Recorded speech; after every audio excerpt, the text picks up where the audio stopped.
Well, what I've heard is that Mrs May is going to unveil her kind of no-deal scenario of how we'd leave the European Union, but it's a bit overdue. I think what she's really doing is softening us up for her not really leaving the EU withdrawal agreement, because no deal should have been a default position and they should have had this worked out a very long time ago. After all, I wrote a book about this in 2014. I produced an EU exit plan in the middle of 2017. If I can do it, I'm sure the government with its civil servants could, and they should have been saying to the EU right from the start, well, you know, if you don't want to give us a deal, that's fine, because we have our own way of leaving the European Union. This is what it looks like.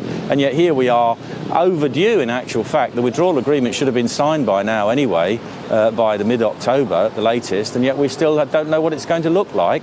And she's only just talking about what the deal would look, or the leaving without a deal scenario would look like. So I'm very suspicious of anything that Mrs May does, I'm afraid. The Irish border issue as it is, that would certainly need a solution. I mean, we've got to accept that we either abandon Northern Irish sovereignty or we return to a hard border, do you not think? Stop Brexit. This is a non-problem.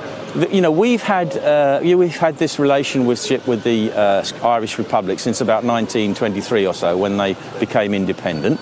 People move freely, goods and services move freely. There is a border, because don't forget there's two different currencies on the side of that border. People can be checked if necessary.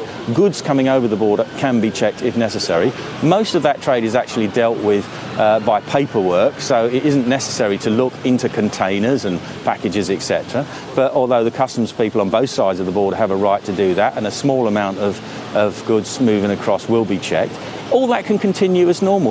There is no problem. It is a manufactured problem in order to try and delay the whole process and impede it.